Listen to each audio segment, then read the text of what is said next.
കൂത്താട്ടുകുളത്ത് കൗൺസിലറെ തട്ടിക്കൊണ്ടുപോയതിന് പിന്നാലെ ഉണ്ടായ പോലീസ് സ്റ്റേഷൻ ഉപരോധത്തിൽ DCC പ്രസിഡന്റ് മുഹമ്മദ് ഷിയാസിനെയും പ്രതി ചേർത്തു. പോലീസിനെ ആക്രമിച്ചതിനാണ് ജാമ്യമില്ലാ വകുപ്പ് പ്രകാരം കേസെടുത്തിരിക്കുന്നത്.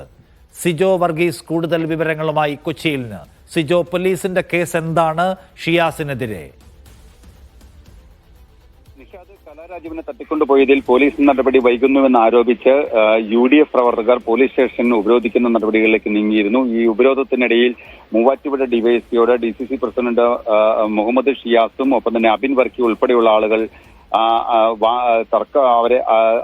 അവരുമായി തർക്കമുണ്ടാവുകയും ഈ തർക്കത്തിന്റെ ദൃശ്യങ്ങൾ ഉൾപ്പെടെ പോലീസ് ശേഖരിക്കുകയും ചെയ്തിരുന്നു. ഇതുമായി ബന്ധപ്പെട്ട് ഈ ഉണ്ടായ ഒരു നടപടിയാണ് ഇപ്പോൾ, അതായത് പോലീസ് ഉദ്യോഗസ്ഥരെ കയ്യേറ്റം ചെയ്യാൻ ശ്രമിച്ചു, ഒപ്പം തന്നെ ഭീഷണിപ്പെടുത്തി, കൃത്യനിർവഹണം തടസ്സപ്പെടുത്തി തുടങ്ങിയ വിവിധ വകുപ്പുകളാണ് ഇരുവർക്കുമെതിരെ ചുമത്തിയിരിക്കുന്നത്. DC പ്രസിഡന്റ് മുഹമ്മദ് ഷിയാസിനും അബിൻ വർക്കിക്കുമെതിരെ ജാമ്യമില്ലാ വകുപ്പ് പ്രകാരം കേസെടുത്തിരിക്കുന്നു. ഈ കേസിൽ അനൂപ് ജേക്കബ് MLA ഉൾപ്പെടെ 50ഓളം പേരെ പ്രതി ചേർത്താണ് പോലീസ് കേസെടുത്തിരിക്കുന്നത്. പക്ഷേ ഇതിൽ ജാമ്യമില്ലാത്ത വകുപ്പ് കൂടി ഇപ്പോൾ ചേർത്തിരിക്കുന്നു എന്നുള്ളതാണ് ഏറ്റവും പ്രധാനപ്പെട്ട കാര്യം. DCC പ്രസിഡന്റ് മുഹമ്മദ് ഷിയാസിനും അബിൻ വർക്കിക്കുമെതിരെയാണ് ഈ ദൃശ്യങ്ങളുടെ അടിസ്ഥാനത്തിൽ ജാമ്യമില്ലാ വകുപ്പ് പ്രകാരം കേസ് ചുമത്തിയിരിക്കുന്നത്.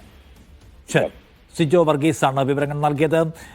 കലാരാജുവിനെ തട്ടിക്കൊണ്ടുപോയ പ്രശ്നത്തിൽ പോലീസ് സ്റ്റേഷൻ ഉപരോധിച്ച DCC പ്രസിഡന്റ് മുഹമ്മദ് ഷിയാസിനെയും പോലീസിന്റെ കൃത്യനിർവഹണം തടസ്സപ്പെടുത്തിയെന്ന ചാർജ് ചുമത്തി പോലീസ് കേസെടുത്തിരിക്കുകയാണ്.